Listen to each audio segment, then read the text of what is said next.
Hi అండి అందరికీ. ఈరోజు వీడియోలో మనం శారీకి కట్ వర్క్ వచ్చింది, హ్యాండ్ బ్లౌజ్ కూడా కట్ వర్క్ వచ్చింది. అది నార్మల్ శారీనే, కానీ బ్లౌజుకు ఒరిజినల్ ఫ్యాబ్రిక్ సరిపోని రాలేదు. దానివల్ల హ్యాండ్ కట్ చేయడానికి ఎట్లా అనే ఆలోచన వస్తుంది. ఇప్పుడు నేను లైనింగ్ అయితే కట్ చేస్తున్నాను కొలతలతోటి, ఆది బ్లౌజ్ కొలతలతోటి. కానీ లైనింగ్ మనం ఫస్ట్ కట్ చేసుకొని ఆ ఒరిజినల్ ఫ్యాబ్రిక్ ఎలా కట్ చేసుకోవాలో ఈ వీడియోలో మీకు చూపిస్తాను. మీరు అది చూసి ఒరిజినల్ ఒక హ్యాండ్కి సరిపోని వస్తుంది, కానీ మనం 2 హ్యాండ్స్కి వేయాలి. ఒకవైపు వేసి ఒకవైపు వేయకుండా బాగుండదు కాబట్టి 2 వైపులు వేయాలి. కాబట్టి మనం అది ఎలా చేసుకోవచ్చు ఈ వీడియోలో చూద్దాం. హ్యాండ్ నేను కొలతలు తీసుకున్నాను, హ్యాండ్ కట్ చేస్తున్నాను. లో కటింగ్ తీసి అది ఆర్మ్ సైజు 8 ఉంది, 8 పెట్టా.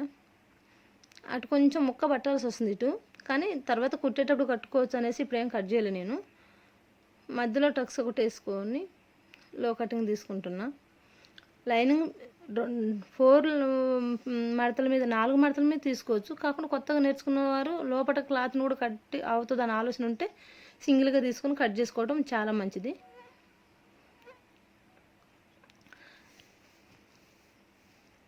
ఏమి ఇప్పుడు ఆదికి ఇచ్చిన బ్లౌజ్ ఏమైంది 14 ఇంచులు కప్పు ఉంది మనకు.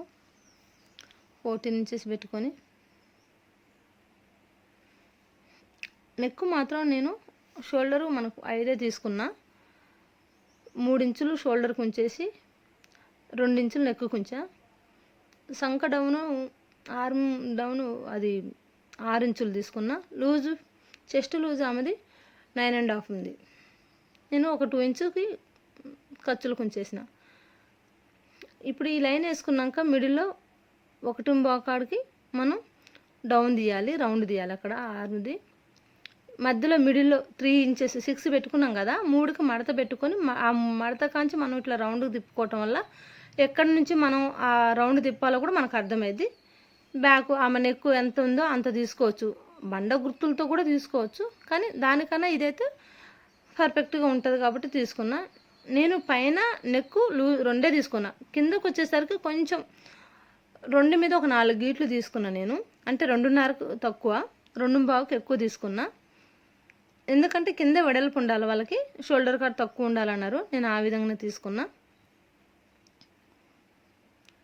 చాలామందికి పైన కింద సమానంగా దొరకటం, రౌండ్ కింద దిగటం ఇష్టం ఉంటుంది. కొంతమందికి కింద వెడల్పు దిగి పైన కొంచెం దగ్గరకు వచ్చినట్టు ఉండాలనుకుంటారు. వాళ్ళ ఇష్టాలను బట్టి మనం కుట్టాలి కాబట్టి ఆమె ఇష్టం అలానే ఉంది కాబట్టి అట్లా కట్ చేసిన నేను.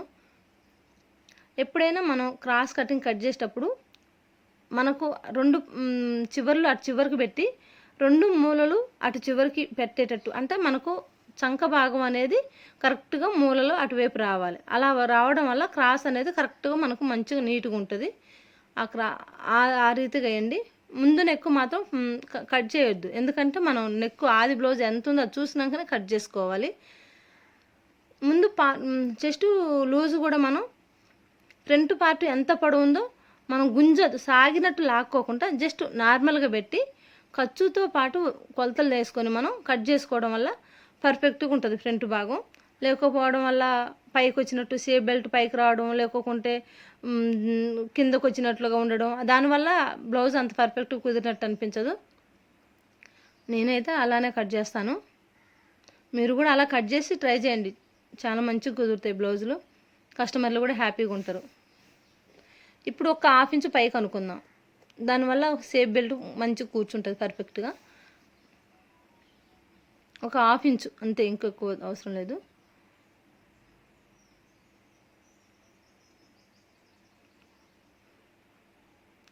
దీనివల్ల సేఫ్ బెల్ట్ అనేది పెద్దగా పొడగ్గా రావడం వల్ల కొంతమందికి ఇబ్బందిగా ఉంటుంది.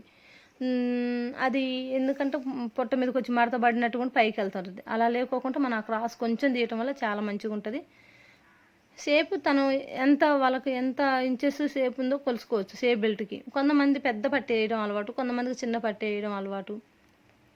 అది కస్టమర్లు ఇష్టాలపై ఆధారపడి ఉంటుంది కాబట్టి మనం వాళ్ళ ఇష్టాన్ని ప్రకారంగా కుట్టడం వల్ల వాళ్ళు హ్యాపీగా ఫీల్ అవుతారు.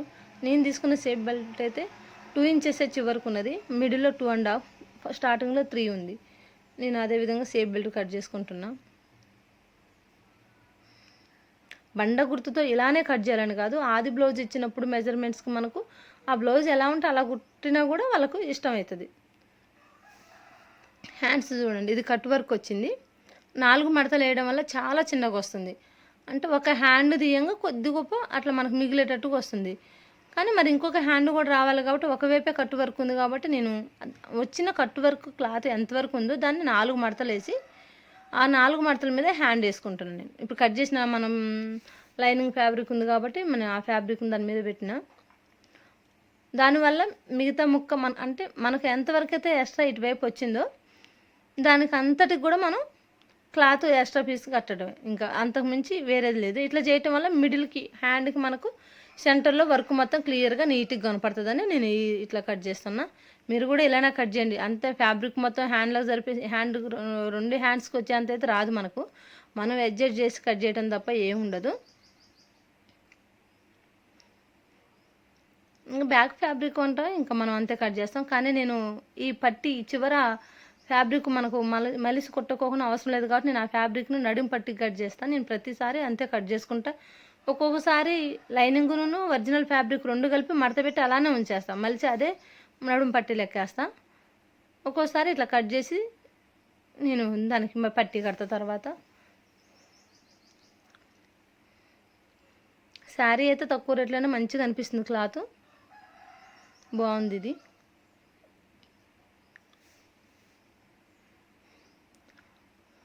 ఫ్రంట్ పార్ట్ చెప్పా కదా, క్రాస్గా ఆ క్లాత్ మనకు స్ట్రైట్గా కాకుండా క్రాస్గా వచ్చేటట్టు చూసుకొని వేసుకోవాలి. దానివల్ల మనకు ముందు ఫ్రంట్ వరకు చాలా నీట్గా అనిపిస్తుంది. ఎప్పుడైనా క్రాస్ కొంచెం అటు ఇటు అవడం వల్ల ఫ్రంట్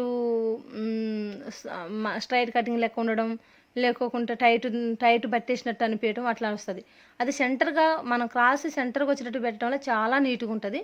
షేప్ బెల్టులకైతే ఇప్పుడు క్లాత్ కొంచెమే ఉన్నది, కానీ నేను సింగిల్ షేప్ తీసుకొని కుట్టేస్తాను. ఇటు ఒక షేప్ ఇంకొక వైపు ఇంకోటి తీస్తే 2 షేప్ బెల్ట్లు వెళ్తాయి. మీరు కూడా ట్రై చేయండి. లైనింగ్ కొత్తగా నేర్చుకునేవారు కూడా ఇంత సింపుల్గా ఉంటుంది కాబట్టి నేర్చుకోవచ్చు.